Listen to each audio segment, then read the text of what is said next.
13 اگست کو افسر روڈ پر بلوچی بازار کے مقام پر ایف سی کی 2 گاڑیوں پر دھماکہ ہوا، جس کے بعد ایف سی کے ایک اہلکار نے قریبی باغات میں موجود محمد حیات کو مجرم سمجھ کر اپنی سرکاری رائفل سے گولیوں کا نشانہ بنا ڈالا، جس کے نتیجے میں محمد حیات موقع پر ہی جاں بحق ہو گیا۔ ایف سی نے اپنی ابتدائی تفتیش کے بعد اہلکار کو ذمہ دار قرار دیتے ہوئے پولیس کے حوالے کر دیا ہے اور پولیس نے بھی 14 روزہ ریمانڈ حاصل کر کے ابتدائی تفتیش شروع کر دی ہے۔ بے شک یہ ایک غیر ذمہ دارانہ اور دردناک واقعہ ہے، مگر ناظرین، بلوچستان کے عوام پہلے ہی مسائل سے دوچار ہیں اور اوپر سے اپنے ہی وڈیروں کے ہاتھوں پسے ہوئے بھی، لیکن اس واقعے میں سب سے زیادہ فائدہ قوم پرستوں، مجرموں اور دہشت گردوں کو ہوا ہے، جنہیں اس واقعے کی آڑ میں اداروں پر زبان درازی کرنے کا موقع ہاتھ لگ گیا ہے۔ اس واقعے کی آڑ میں ریاست کو کوسنے والوں سے ہوشیار رہیں، کیونکہ اگر آپ کو یاد ہو تو اسی ماہ بم دھماکوں میں ہمارے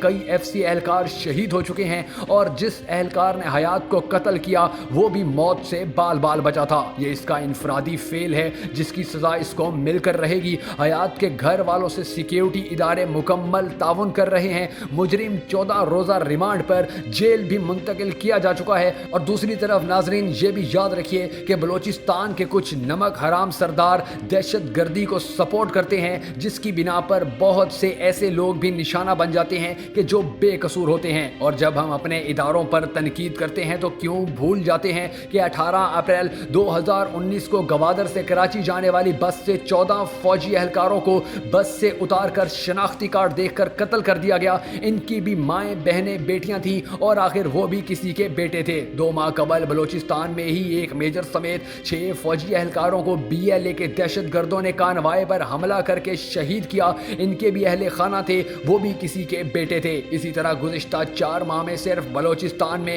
5 سے زیادہ بار بی ایل اے کے دہشت گردوں نے فوجی قافلوں کو بم دھماکوں اور راکٹوں سے نشانہ بنایا، جس میں 20 کے قریب جوان شہید ہوئے اور بی ایل اے کی طرف سے ان کی فوٹیجز بھی جاری کی جاتی رہیں۔ کراچی اسٹاک ایکسچینج پر حملہ کرنے والے مسنگ پرسنز بھی آپ سب کے سامنے ہیں، ایک ایسا علاقہ جہاں پر کئی سال سے بیرونی فنڈنگ پر پلنے والے دہشت گردوں کے خلاف آپریشن چل رہا ہو اور کافی حد تک ان کا صفایا بھی ہو چکا ہو، جس صوبے میں پولیس کی ایسی تربیت ہی نہ ہو کہ وہ صوبے کا سیکیورٹی کا نظام سنبھال سکے اور مجبوراً وہاں فوج تعینات کرنی پڑے، تو وہاں ایسے واقعات نظر آ ہی جاتے ہیں۔ ایک شخص کے انفرادی فعل کو بنیاد بنا کر اگر آپ فورسز کی امن کے لیے دی گئی ہزاروں جانوں کی قربانی کو نظر انداز کر کے پورے ادارے پر گالی، بہتان اور الزام تراشی شروع کر دیں گے تو یقیناً آپ سے بڑا نمک حرام اور منافق اور کوئی نہیں ہو سکتا۔ جو سپاہیوں کو شناختی کارڈ دیکھ کر قتل کرنے پر تو خاموش رہے، لیکن کسی ایک سپاہی کی غلطی پر